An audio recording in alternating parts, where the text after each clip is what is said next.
That was indeed the south of Johannesburg. We've seen, though, various protests happening around the country. So what's the context of all of this? We are joined now by the SABC's Chriselda Lewis in the studio. Good evening to you. I mean, certainly the hotspot today seemed to be the south of Johannesburg. The first question, I suppose, also to ask you is that it seemed to be a well-coordinated effort. This wasn't just, spontaneous movements in various parts of the city. Well, I guess, Bongani, is because we saw the very same protest coordinated in the very same way by the very same residents from these different areas last year, where they'd raised these concerns about the issues that are plaguing their communities. Remember, last year, when you had Eldorado Park, Freedom Park, as well as Lenasia flare up the way that it did this morning, we had the then Human Settlements Minister, Lindiwe Sisulu, as well as the then MEC for Gauteng Human Settlements MEC, Mashatile, in that area trying to address the issues of housing, the issues of land, the issues of education, the issues of safety in the area. And those are the very same concerns that we saw tabled by these angry residents this morning that made them yesterday send out late communication that they were going to shut down the entire place. But part of the anger that we're seeing is not just the lack of service delivery. I think the issue of corruption hangs over all of this. People, even in your piece there, saying that their stands had been sold to other people, allegations of corrupt officials, doing deals against community members. There's a real sense of frustration on the ground, isn't there? Absolutely. I think you cannot shy away from the fact that, Bongani, work has been done.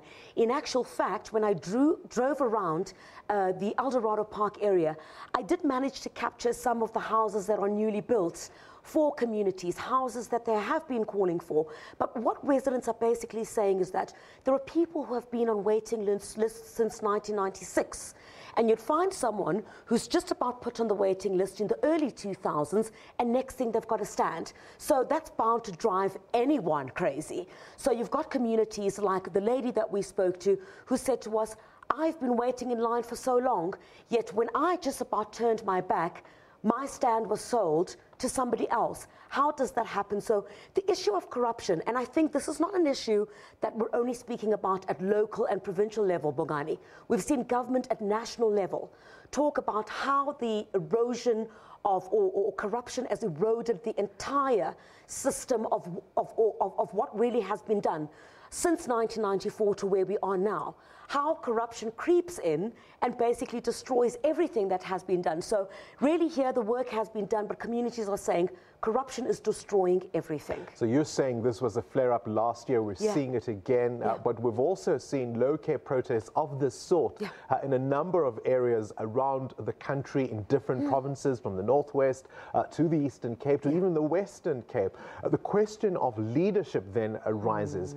Are these issues being dealt with? Certainly today we know that the new MEC for Human Settlements will be going there tomorrow. Are these things being dealt with appropriately? Now you see, if we look at the issue of Gauteng, for example, remember the announcement of the new MEC only came in March. He now has to familiarize himself with everything that's happening in the department, what the budget allocations are for all of the houses that need to be delivered, and then only after that, then he starts getting the ball rolling again from the previous MEC, Paul Mashatile, who was there. And I mean, the sense that we get, Bongani, is that whether you're talking about Lenasia South, whether you're talking about Eldorado Park, or you're talking about Mitchell's Plain, where we saw this flare up as well, the sentiment is the same from each and every one of these residents. They are frustrated, they are angry. It feels like those in leadership are not listening to them. And violence now seems to be the way to get their attention. It's become more violent. The question has always been about whether we're starting to see these service delivery protests get more violent.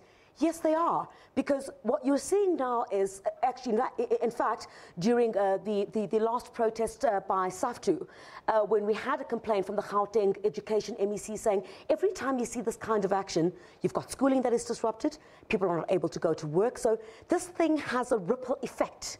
And that's exactly what we saw in this area as well, where learners were not able to go to school. So you've got residents complaining about service delivery, and rightfully so, and then learners are supposed to be going to school and they simply cannot because there are no taxis that want to come into the area, and because of the bus strike, there's no other means of transport. Also, the other interesting thing, of course, with the barricading of major provincial roads, what they're also sending a message out is to make sure that it isn't just people in their communities who are feeling the heat, as it were, but that other people who may be living a little bit more comfortably are also being pulled in.